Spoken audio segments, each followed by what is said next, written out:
Aujourd'hui, on va poursuivre cette série Justice et le titre du message, c'est le sang de Jésus, un instrument de justice. Je suis convaincu que ce message va vous bénir. Pour ceux qui ont entendu parler du sang de Jésus, vous allez peut-être redécouvrir. Et pour ceux qui n'ont peut-être jamais entendu parler, vous allez découvrir. Mais il y a de la puissance dans le sang de Jésus. Amen. Hébreux 10, 29 nous dit ceci. À votre avis, si quelqu'un couvre de mépris le Fils de Dieu, s'il considère comme sans valeur le sang, dis avec moi le sang, s'il considère comme sans valeur le sang de l'alliance par lequel il a été purifié, s'il outrage le Saint-Esprit qui nous transmet la grâce divine, ne pensez-vous pas qu'il mérite un châtiment plus sévère encore ? Nous connaissons bien celui qui a déclaré « C'est à moi qu'il appartient de faire justice, c'est moi qui rendra à chacun son dû, et encore, le Seigneur jugera son peuple. » Le verset ici paraît un peu rude, mais en réalité, c'est un verset rempli de grâce. Parce que ici, le Seigneur est en train de dire, c'est pas son désir de juger durement, parce que il a jugé nos péchés sur son Fils Jésus-Christ. Et son Fils Jésus-Christ a versé son sang. Et la parole ici nous dit qu'il faut donc considérer et non pas mépriser la valeur du sang de l'Alliance. Parce que c'est la manière dont Dieu nous a fait justice. Et il est bon pour nous de comprendre que pour activer aussi la justice de Christ, lorsque la Bible dit, c'est Jésus qui parle dans Matthieu 6, 33, lorsqu'il nous dit « Cherchez premièrement le royaume et sa justice. Et toutes les autres choses vous sera données par-dessus. » Il nous faut comprendre et apprendre à mieux engager le sang de l'Alliance, si tu préfères le sang de Jésus-Christ. Parce que, frères et sœurs, je vous le rappelle, j'ai déjà dit, Dieu est tout puissant, c'est vrai. Mais lorsque l'homme a péché, il n'a pas désintégré le péché d'un claquement de doigts. Il n'a pas dit lorsqu'il est venu voir Adam et Ève, bon, ah là vous avez plané quand même. Et il n'a pas dit, écoute, Adam et Ève, mettez-vous devant moi. Il n'a pas fait, et le souffle de Dieu les a traversés, tout le péché en eux a été désintégré et est effacé, parti. Il aurait pu faire ça. Il n'a pas fait ça. Il a fait autre chose. Il a envoyé son Fils pour nous libérer de la puissance du péché. Donc, et il faut bien comprendre ça. C'est quand Dieu fait une chose, il ne le fait jamais par hasard. C'est réfléchi, c'est pesé. Et on a toujours des choses à apprendre. Et il y avait besoin du sang de Jésus pour nous faire justice. Il a fallu le sang de Jésus-Christ. Et je crois et j'espère que ce message va venir vous aider à, encore une fois, découvrir ou redécouvrir, parce que c'est par le sang de Jésus que nous avons la victoire. Sur le péché, sur les esprits impurs, sur Satan et ses démons, sur l'ennemi de nos âmes. Prenons un exemple. Imaginons, vous voyez la guitare ici sur l'estrade. Si tu me demandes à moi d'aller jouer de la guitare, je vais faire don, don, don, don, don. Je ne vais pas pouvoir vous sortir une belle mélodie parce que je ne sais pas jouer de la guitare. Pourtant, la guitare, elle est branchée, il y a tout ce qu'il faut pour qu'elle puisse émettre un son, une mélodie magnifique. Il faut juste quelqu'un qui sait jouer à la guitare. Amen. Parce qu'elle contient tout ce qu'il faut pour sortir une mélodie, un rythme qui déchire. Amen. Le problème n'est pas la guitare, mais celui qui va en jouer. D'accord ? Moi, je n'arriverai pas à jouer de la guitare. Le sang de Jésus nous donne la victoire. Le problème n'est pas le sang. C'est comment on arrive à engager le sang de Jésus parce qu'on sait comment activer par le sang de Jésus la victoire que Jésus nous a donnée au travers de son sang. Et souvent, on ne connaît pas comment, hein, ou on ne sait pas comment. Du coup, Jésus dit « j'ai tout accompli » et parfois on n'a pas, je dirais, tous, moi y compris, et il faut chercher à apprendre tous les jours l'intelligence spirituelle nécessaire pour pouvoir activer la puissance des armes spirituelles que Dieu nous donne, comme le sang de Jésus, pour que cela nous soit grandement profitable. Si quelqu'un a un instrument chez lui, un piano, et il ne sait pas en jouer, ça fait que de la déco. Le sang de Jésus n'est pas là juste pour la déco. Il faut bien comprendre que lorsqu'on parle du sang de Jésus, qu'est-ce que cela représente réellement? C'est quoi le sang de Jésus? C'est quoi? La Bible dit, il faut qu'on le considère, il faut pas qu'on le méprise. La Bible dit, ne méprisez pas la valeur du sang de Jésus. J'aimerais te dire, mon frère, ma sœur, tout d'abord, lorsqu'on parle du sang de Jésus, arrête de penser dans ta tête un liquide rouge. Je plaide le sang de Jésus, puis on se voit qu'un liquide qui coule sur notre tête. Je te couvre, mes enfants, du sang de Jésus, mets de liquide sur ça. Et souvent, on pense comme ça. On pense sang de Jésus, et tout de suite, on voit le liquide rouge. Ben oui, parce que le sang, c'est du liquide rouge. Donc, on voit la couleur. J'espère pas non plus, quand on dit le sang de Jésus, tu vois un liquide bleu. En général, on voit un liquide rouge. Mais le plus important, ce n'est pas le liquide en lui-même. C'est ce qu'il représente. C'est qu'est-ce qu'il a accompli.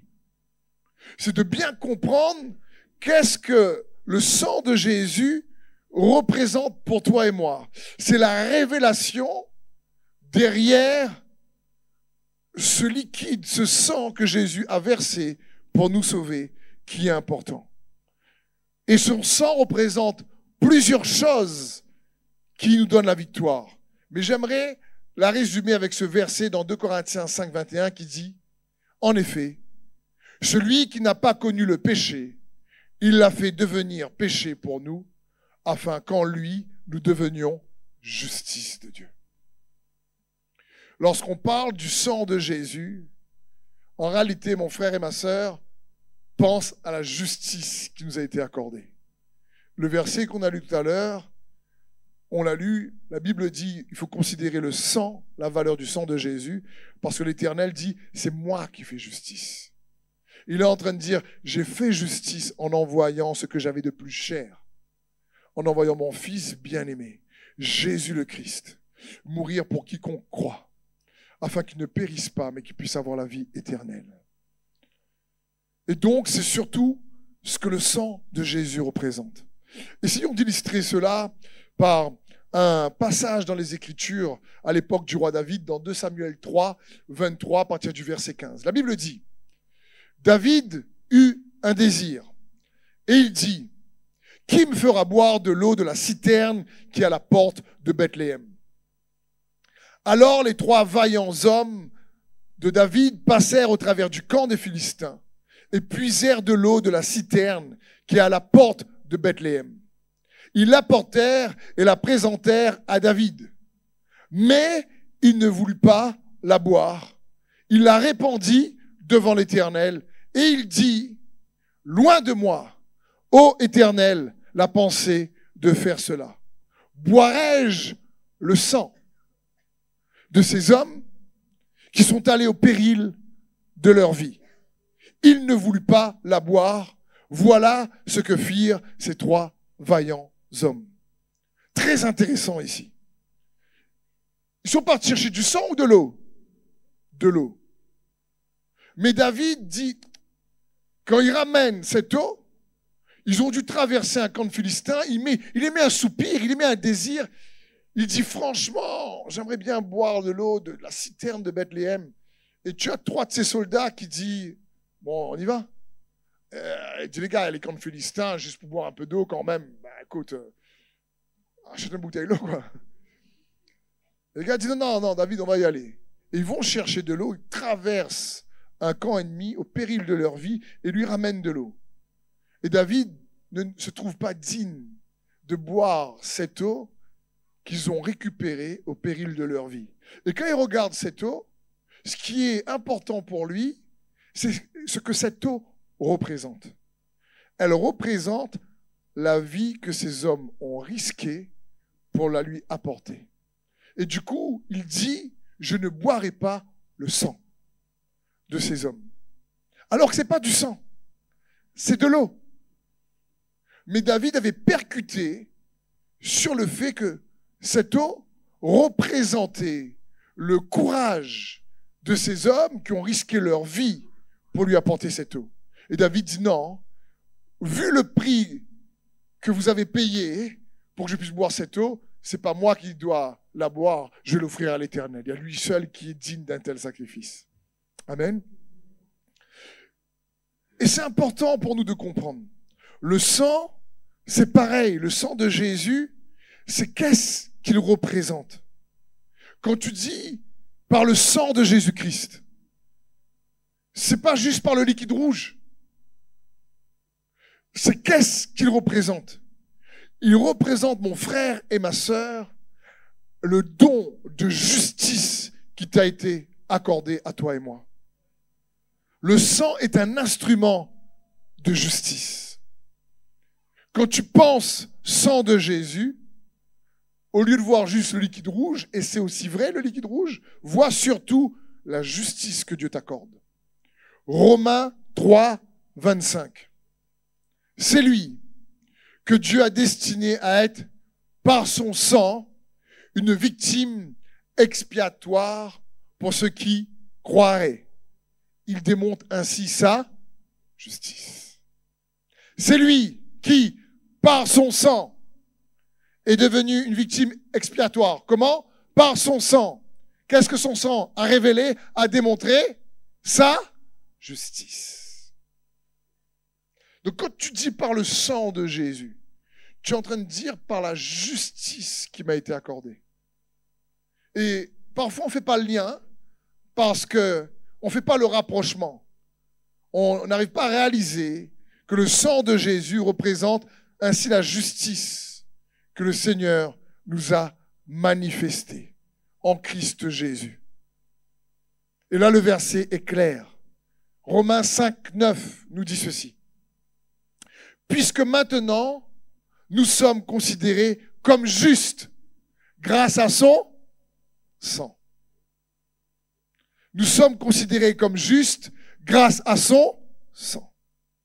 Donc quand tu dis par exemple, je plaide le sang de Jésus, mais en réalité tu ne crois pas que tu es juste parce qu'il accomplit, eh bien en fin de compte, il manque. Tu vas dire quelque chose, mais tu ne vas pas réaliser ce que tu dis n'est pas appuyé par la vérité de ce que ça représente réellement derrière. Me suivez-vous? Ici, la Bible dit, puisque nous sommes maintenant considérés comme justes grâce à son sang, nous serons à bien plus forte raison sauvés par lui de la colère de Dieu. Nous sommes considérés justes grâce à son sang. Donc lorsqu'on dit par le sang de Jésus-Christ, on dit, autrement dit, par la justice qui nous a été accordée par grâce, à cause de ce que Jésus a accompli pour toi et moi. Quand quelque part tu dis par le sang de Jésus, tu dis par le verdict qui m'a été accordé dans les cieux. Dans cette série, David avait partagé également le fait que dans les cieux, il y a des tribunaux. Il y a une cour. Et il faut, à un moment donné, savoir plaider notre cause de manière juste et correcte. Et le sang est là pour nous permettre de nous approprier la victoire que le Seigneur nous a donnée. Lorsque tu dis, par exemple, par le sang de Jésus, tu dis par le verdict que Dieu m'a accordé par grâce en Jésus-Christ. Et ce verdict, c'est, écoute, si tu crois en Jésus, ce qu'il a accompli, crois-moi, tu peux t'approprier les bénéfices de sa victoire et les expérimenter dans ta vie pour désarmer Satan et ses démons contre toi. Si tu préfères, le sang de Jésus, c'est un jugement contre Satan. C'est une arme qui juge Satan lorsqu'il attaque. Et c'est un instrument de miséricorde et de justice pour toi et moi. C'est pas juste le liquide. C'est comprendre ce liquide, ce qu'il représente. Il représente que maintenant, on est juste grâce à son sang. Et je vous ai dit aussi dans cette série, Jésus parle et dit le Saint-Esprit, quand il viendra, quand je vous l'enverrai, il vous convaincra de justice, de jugement et de péché. Il dit de péché pour ceux qui ne croient pas en moi. Et il dit de justice parce que vous ne me verrez plus et je m'en vais auprès du Père. Vous vous rappelez ça dans cette série? Je vous disais, mais vous, il parlait à ses disciples, ceux qui croient en lui. Il dit, mais vous devez comprendre l'acte de justice que Jésus accomplit pour nous, comment en réalité ça nous permet de triompher de l'ennemi. Comment ça peut être profitable pour réellement déprogrammer les plans de l'ennemi qu'il a programmés pour nuire à ta vie et à ta famille. C'est pas juste quelque chose qu'on plaide, c'est un instrument légal, si tu préfères. C'est une arme spirituelle, juridique dans les cieux, qui nous fait triompher de l'accusateur des frères. C'est dans ce sens. J'essaie de prendre un autre exemple. Imaginons, tu vas en vacances 8 mois quelque part.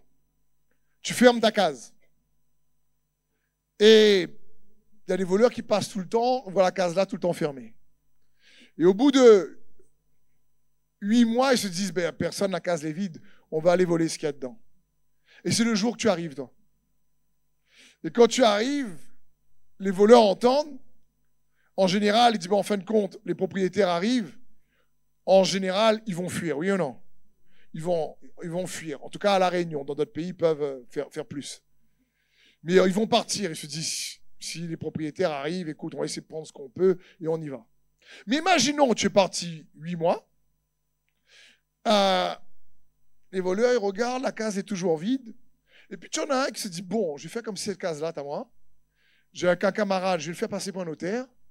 Je vais la mettre sur tel site pour la vendre. Et tu es un acheteur, tu fais des faux papiers. Le gars paye 400 000 € la case. Il rentre dedans au bout de 4 mois. Il vit dedans pendant 4 mois. Et toi, 8 mois après, tu arrives. Est-ce que là, tu penses que la personne va sortir dedans? Non. Quand tu vas arriver, le gars va dire, c'est ma case. Et toi, tu vas dire, non, on est parti en vacances. C'est ma case. Et là, une bataille juridique va arriver, qui risque d'être galère et compliquée, même si ça a été usurpé. Comprenons bien, spirituellement parlant, c'est la même chose. Quand l'ennemi attaque une famille, quand il y a spirituellement une porte qui était ouverte dans la réalité de l'esprit, l'accusateur des frères va essayer de prouver que c'est légitime qu'il soit là pour telle ou telle ou telle ou telle raison. Et donc, il faut nous qu'on puisse apprendre, lorsqu'on prie, à utiliser les bons arguments. Quand quelqu'un, par exemple, a un procès, ce n'est pas juste parce qu'il est intègre ou vrai qu'il va s'en sortir. Il faut qu'il soit aussi capable de communiquer les faits de manière intelligente. Sinon, il risque de dire des choses qui se retournent contre lui. Me suivez? Et c'est pareil avec le Seigneur. Quand on parle de justice, de jugement, ça fait que Dieu est un Père bon, mais il est aussi un juste juge. On a lu tout à l'heure. Il dit, ne méprise pas le sang par lequel a été accordée la justice. Parce que je dis, c'est à moi la vengeance, c'est à moi la rétribution. Dieu est aussi un juste juge. Et il faut qu'on l'aborde avec ses principes, à sa manière. On ne peut pas juste faire pitié. Parce que dans un tribunal, la personne ne peut pas arriver et émotionnellement retrouver sa maison parce que, 1, c'est pas juste, et 2, c'est compliqué, elle pleure, et elle dit au juge, je pleure, et c'est pas ses larmes et sa tristesse et ses émotions qui va lui donner raison. Oui ou non? Et c'est pareil avec nous, avec le Seigneur. C'est pas juste parce qu'on fait pitié. Dieu compatit. Il compatit. Il est triste de nous voir tristes. Mais il nous dit, attends, je t'ai donné ma vérité. J'ai tout accompli pour que tu sois pleinement armé, pour justement déjouer les pièges de l'ennemi. Et je te donne la guitare pour que tu puisses faire une jolie mélodie, mais tu ne veux pas apprendre à jouer. C'est dans ce sens.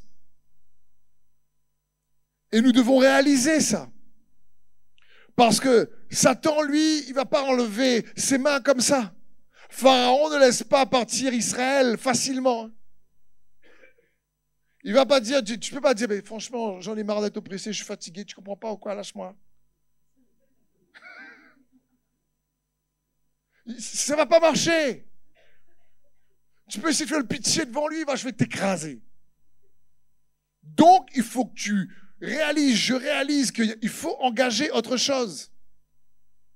La Bible dit dans Apocalypse 12, 10, « Et j'entendis dans le ciel une voix qui disait, « Maintenant le salut est arrivé, et la puissance du règne de notre Dieu et l'autorité de son Christ, car il a été précipité, l'accusateur des frères. Celui qui les accusait devant notre Dieu jour et nuit. Ils l'ont vaincu à cause du sang de l'agneau. » Donc à cause, tu préfères, de la justice qui nous est accordée gracieusement par Jésus-Christ, qui a versé son sang pour qu'on la reçoive. Et à cause de la parole de leur témoignage, ils n'ont pas aimé leur vie jusqu'à craindre la mort. Là, ça parle d'engagement. Souvent, on lit pas la suite du verset parce que la dernière partie est moins jolie. On dit souvent, ils l'ont vaincu à cause du sang de l'agneau. Amen. Et la parole de leur témoignage. Amen. Après, on aurait de la même. Mais il y a une autre partie qui dit, ils n'ont pas aimé leur vie jusqu'à craindre la mort. Tu sais, ça parle de quoi ça? Ça parle de frères et sœurs engagés pour la cause de Christ. Ils sont tellement engagés qu'ils vivent pour lui, pas pour eux. C'est pas un engagement léger. Pour avoir la victoire, c'est pas d'engagement léger. Là, ça montre un engagement solide, pas fragile. Ils l'ont vaincu grâce à la justice que Dieu nous accorde parce qu'il a versé son sang. Et par la parole de leur témoignage, parce qu'ils ont vu par leur foi Dieu intervenir en leur faveur. La justice que Dieu nous accorde et la foi qu'ils ont en lui a provoqué son intervention dans leur situation et ils ont été témoins de l'évidence de son existence. Et à partir de là, ils ont confessé ce qu'ils ont expérimenté et la parole de leur témoignage a du poids. Mais aussi parce qu'ils sont engagés pour le Seigneur et sa cause. Et pourtant, Satan accuse. Quel est souvent l'argument que Satan va utiliser pour accuser les frères et les sœurs en général? Vous savez quel argument il va utiliser? Il va prendre la volonté humaine et il va dire, je les accuse parce que c'est eux qui ont activé. Il va faire en sorte, il va dire, écoute, lorsqu'il y a, prenons un exemple simple. Imaginons malheureusement un ancêtre qui ne connaît pas Dieu et qui fait des pratiques occultes. Et il veut être béni, il veut réussir, et il fait un deal avec des esprits, et il dit donc, pour me bénir, je vais faire tel sacrifice. Et tu peux même affecter ma famille, je te la confie, elle t'appartient, mais bénis-nous. Dans le deal, il y a une volonté humaine qui a été activée. Il y a une volonté humaine qui fait partie de la négociation. Me suivez-vous? Et il va toujours utiliser cette volonté humaine pour dire, j'ai le droit, hein, je fais ma part du contrat. Moi, j'ai béni, moi, j'ai donné, comme il dit à Jésus. Si tu te mets à genoux devant moi, je te donne toutes ces nations. Il est capable de bénir pour avoir les âmes. Il veut juste que la volonté humaine puisse se soumettre à lui. Et donc, il faut bien comprendre que ça se passe comme ça mécaniquement. Mais je vais essayer de caricaturer avec une illustration. Imaginons, quand tu conduis, tu as un copilote à tes côtés qui te dit où il faut aller et tu vas n'importe où, par exemple, c'est un mauvais copilote, l'ennemi, et tu es en ville et on te dit réellement roule à 30 et tu roules à 230 par exemple. Et puis la police t'arrête et quand la police s'arrête, tu dis mais n'importe quoi, comme si c'est moi, c'est la voiture. C'est pas moi, c'est la voiture. Comme si moi je peux aller à 230 km/h avec mes deux jambes. Réfléchis, monsieur le policier. Vous comprenez? Le gars arrête le loto, et puis tu dis, mais le PV, le loto, pourquoi tu mets le PV avec moi? C'est la voiture qui va vite, pas moi. Il faut bien comprendre, et souvent c'est comme ça.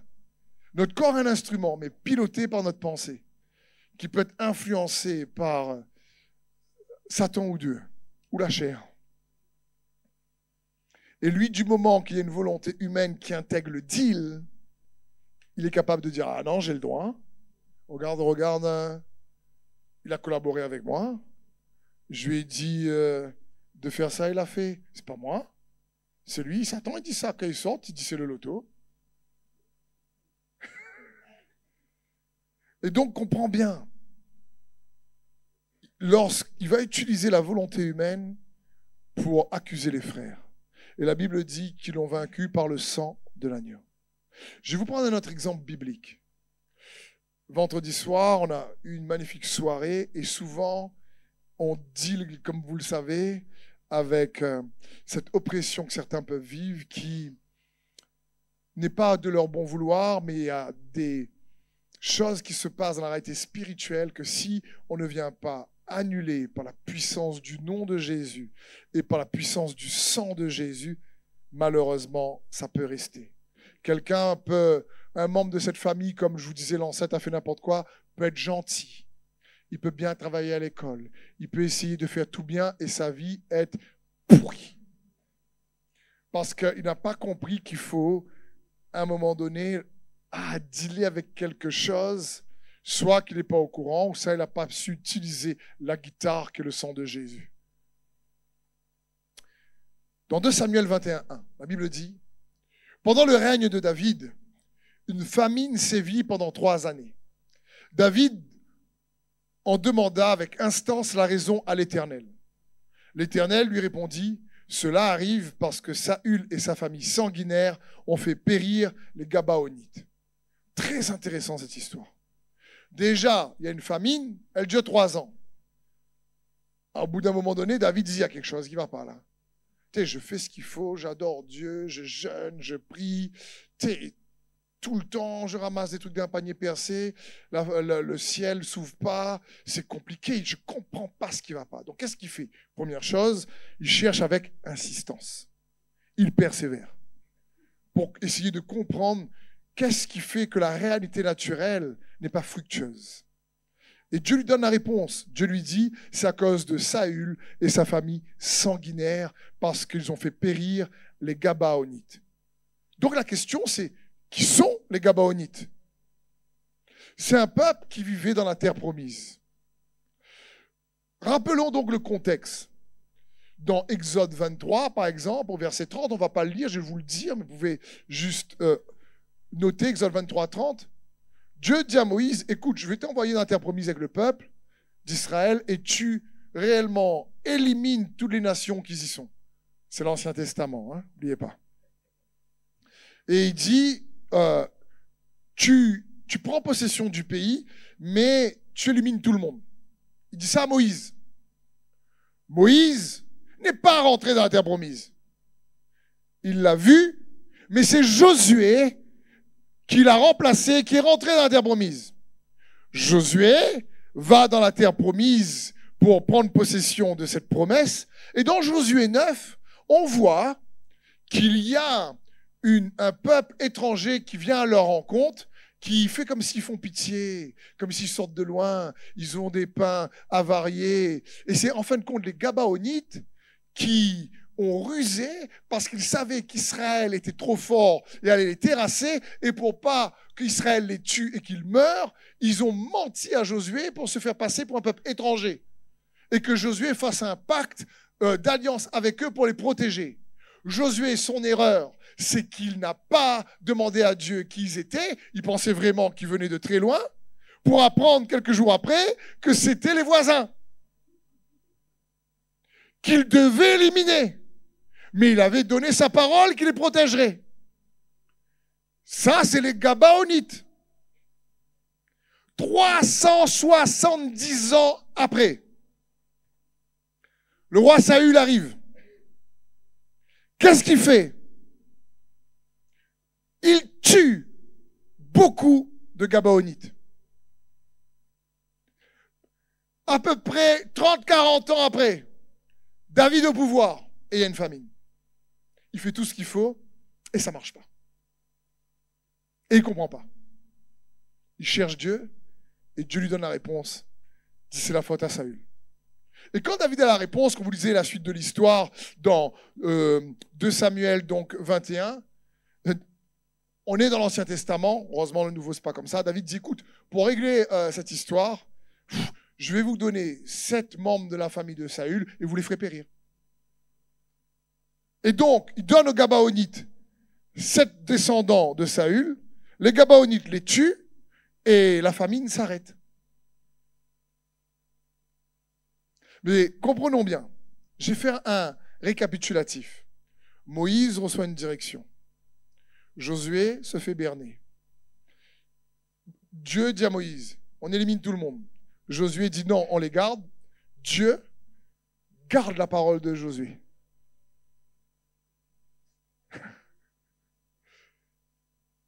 Alors qu'il avait dit, élimine tout. Parce que Dieu aime bien collaborer avec l'homme. Saül arrive après, lui, il les tue. Dieu dit là, il y a une erreur. Là, le sang réclame le jugement. Lorsqu'il y a un innocent qui meurt injustement. David prend le trône, il fait tout bien. Et il doit traverser 3 ans de famine. Donc Dieu dit, mais à cause du sang versé, œil pour œil et dent pour dent, à ce moment-là. C'est une illustration, encore une fois, dans l'Ancien Testament. Gloire à Dieu, parce que la Bible dit que la réalité est en Christ. Et que nous, on n'a pas à lutter contre la chair et le sang. Non, nous, on doit aimer. Amen. On ne doit pas tuer, on doit aimer. Par contre, cela illustre quoi? Il y a donc quelque chose qui s'est passé spirituellement qui donne accès à une réalité spirituelle qui emmène la famine. Et s'il n'y a pas une justice qui est activée, eh bien cette famine perdure. Pour toi et moi, mon frère et ma sœur, quel que soit ce qui peut être activé dans notre vie, par le passé ou par les erreurs des autres, nos propres erreurs, on a accès au sang de Jésus-Christ qui a coulé pour nous faire justice.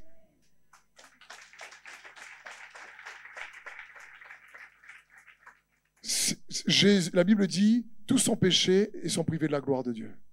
Mais Jésus est mort pour nos péchés, pour que justement nous puissions recevoir. Et le sang, nous dit les Écritures dans Hébreux 12, 24, parle de Jésus qui est le médiateur de la nouvelle alliance et du sang de l'aspersion qui parle mieux que celui d'Abel. Et le sang d'Abel crie vengeance parce qu'il a été tué injustement.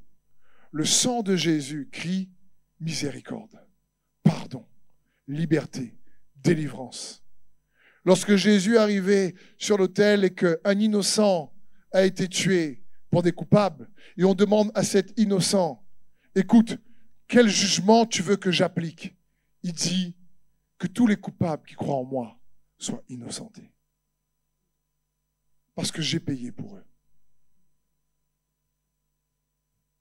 J'ai payé pour eux. Lui, le Fils de Dieu qui s'est fait homme. Il y a la puissance dans le sang de Jésus. Le sang est un paiement. La Bible dit dans Hébreux 9, 13, en effet, le sang des boucs et des taureaux, les cendres d'une vache que l'on répand sur des personnes rituellement impures, leur rendent une pureté extérieure. Mais le Christ s'est offert lui-même à Dieu sous la conduite de l'Esprit éternel comme une victime sans défaut. À combien plus forte raison, par conséquent, son sang purifiera-t-il notre conscience des œuvres qui mènent à la mort afin que nous servions le Dieu vivant. Quand tu penses au sang de Jésus, tu penses à la justice qui t'est accordée. Et ça permet, en réalité, qu'est-ce que ça doit produire en nous de notre pensée? On doit rester conscient constamment de la grâce qu'on a reçue. Mais pour recevoir cette grâce gratuitement, Jésus a dû payer le prix fort. À ta place et à ma place. À ta place et à ma place. Parce qu'il t'aime. Parce que tu as de la valeur pour lui. Parce qu'il t'a choisi. Parce que tu es accepté. Et parce qu'il sait qu'il y a dans la réalité spirituelle un ennemi qui s'appelle l'accusateur des frères, qui va utiliser l'erreur humaine pour pouvoir renforcer ses ténèbres sur eux. Et que l'homme n'était pas capable par lui-même de pouvoir se racheter. Et donc Dieu s'est fait homme pour nous racheter. Je veux dire, imaginons que tu dois à quelqu'un vraiment 100 000 euros et que tu n'arrives pas à payer. Et que tu as un ami qui vraiment il est plus riche qu'Elon Musk. Il faut bien comprendre, pour donner une image, Elon Musk, sûrement il dépense en une journée plus que tout ce que tu peux recevoir dans une vie, avec tes dettes. Le gars en une journée pourrait dépenser, je ne sais pas, 900 millions, je veux dire, fais un calcul avec ton salaire pour arriver à 900 millions. Tu auras combien de millénaires il faut? Et c'est imaginer. Mais toi et moi, on doit 100 000 euros. Imaginons. Dette. Et tu as un ami, Elon Musk, est plus pauvre que lui, il fait pitié à côté. Et il te dit, écoute, ton petit 100 000 là, je le paye. Parce que je t'aime.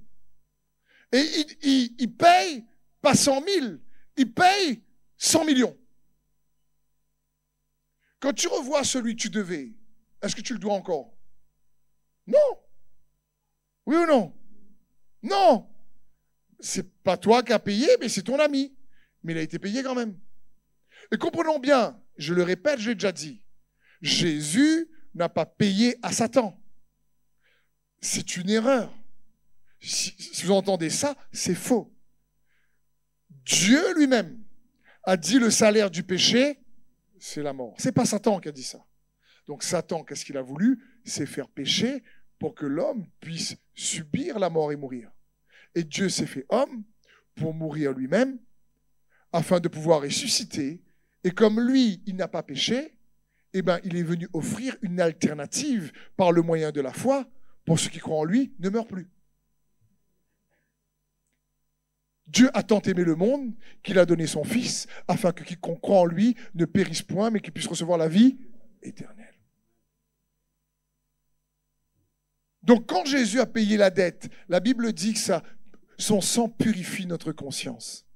Au lieu de rester constamment conscient des péchés, conscient de ce que l'ancêtre a fait, conscient de la puissance de l'ennemi, conscient de la culpabilité, conscient de l'autocondamnation. Quand tu comprends le sang de Jésus, tu restes plus conscient de sa grâce. Parce que son sang purifie notre conscience, c'est-à-dire, elle purifie notre conscience des mauvaises pensées. Elle purifie notre conscience des pensées erronées. C'est que tu penses au sang de Jésus, tu réalises la grâce de justice qui nous a été accordée, le prix qu'il a payé. Et il a payé à lui-même, à Dieu le Père. C'est pas à Satan qu'il a payé. Dieu le Père est un juste juge. Il dit le salaire du péché, c'est la mort. Aux anges qui ont péché. Puis il crée une créature qui s'appelle homme. Un ange déchu, Lucifer, vient tenter cet homme pour que lui aussi puisse avoir la même sanction que lui. Parce que spirituellement, la mort dans l'esprit, ce n'est pas cesser de vivre, c'est de couper de la vie. Et Dieu est la vie. Jésus dit, je suis le chemin, la vérité, la vie. Et quand il sait que cet homme-là a écouté ce qu'il a dit, la même sanction donc va lui être attribuée. Mais la Bible dit que Jésus est l'agneau immolé avant la fondation du monde. C'est-à-dire que la solution était prévue avant que le problème existe. Parce qu'il est l'alpha et l'oméga. Tu crois que Dieu n'a pas de solution pour tes problèmes? Tu crois que là, pour tes défis dans ta vie, quels qu'ils soient, tu crois qu'il va dire, oulala, ça c'est un gros problème, hein, comment on va faire? Ah oui, là, mon frère, ma sœur, que tu réalises ce que le sang de Jésus représente, waouh, c'est la rançon qui a été donnée pour nous. C'est le paiement qui a été fait pour nous. Éphésiens 1,7 nous dit, en lui nous avons la rédemption par son sang. La rémission des péchés, selon la richesse de sa grâce. Le mot rédemption, c'est le mot rachat. Son sang nous a rachetés. Dans la réalité spirituelle, le sang est une monnaie. Et il dit, voilà, il nous a rachetés par son sang. Mais quand il nous a rachetés, il a surpayé. Un homme, Dieu fait homme, Jésus-Christ est venu et enlever le péché de toute l'humanité et de milliards d'hommes. Tu crois que le sang de Jésus ne sera pas suffisant par rapport au sang de bouc ou à n'importe quel sacrifice qui est fait? Mon frère, ma soeur, il faut nous réveiller. Jésus est dangereux, ça. Il faut bien comprendre. C'est à un moment donné que tu te dis par le sang de Jésus. Bébétique fille, aïe, aïe, aïe. Et bébétique, comment on lui connaît ça, lui? Parce que dans le livre des Hébreux, il nous dit qu'il est monté et il y a un nouveau trône, c'est le trône de la grâce, qui a été établi parce qu'il a versé son sang, afin que nous puissions tous venir avec assurance et trouver grâce. La Bible dit dans 1 Pierre 1,18, sachant que ce n'est pas par des choses périssables, par l'argent ou de l'or que vous avez été rachetés de la vaine manière de vivre que vous aviez hérité de vos pères, mais par le sang précieux de Christ, comme un agneau sans défaut et sans tache, prédestiné avant la fondation du monde et manifesté à la fin des temps à cause de vous, à cause de toi et moi. Dieu, il a donné ce qu'il y avait de meilleur. Il dit, celui-ci est mon fils bien-aimé. Écoutez-le. Et le sang de Jésus est sans péché. C'est pas le sperme spirituel de Dieu avec l'ovule de Marie. Non, non, il a fait les deux par lui-même, parce que sinon le sang aurait été contaminé par la chair. Bien comprendre ça. Il s'est fait homme. Et son sang est magnifique pour nous sauver, pour nous délivrer. C'est pas juste le liquide rouge. C'est qu'il est devenu péché pour que nous puissions devenir en lui justice de Dieu. La Bible, on a lu tout à l'heure noir sur blanc. Tu es juste, je suis juste grâce à son sang. Et voilà ce que je t'encourage et comment il faut que tu apprennes à prier chez toi. Peu importe ce qui s'est passé, comme peut-être cette illustration dans l'Ancien Testament de Moïse à David, d'une erreur qu'a commis Saül. Peut-être qu'il y a eu des erreurs par toi-même ou par d'autres. Mais quand tu arrives à jouer de la guitare, c'est-à-dire à comprendre quelle est l'arme spirituelle, l'instrument que le sang de Jésus, et que tu comprends quel est l'avantage, quel est le bénéfice, le profit qui est à disposition, parce que Jésus a fait tout ce qu'il faut pour que toi en moi, on ait la capacité, le moyen, la possibilité de détruire toutes les stratégies de l'ennemi contre nous. Amen. Merci d'avoir suivi ce message. J'espère que ce message a fortifié votre foi. Merci également pour tous ceux et celles qui nous soutiennent au travers de votre générosité. Vous avez en bas de votre écran un QR code qui vous conduira vers une page qui s'intitule jeveuxbénir.com. Merci de nous aider à propager sa parole. D'ailleurs, si ce message a fortifié votre foi et que vous connaissez quelqu'un de votre entourage qui aurait besoin de l'entendre, n'hésitez pas à lui partager ce message. Aussi, je vous encourage, si vous le souhaitez, à vous abonner à notre chaîne YouTube. Nous avons des messages nouveaux chaque semaine. Nous sommes aussi présents sur d'autres médias dont vous aurez donc les liens dans la description ci-dessous. En tout cas, merci de nous avoir suivis. Soyez bénis.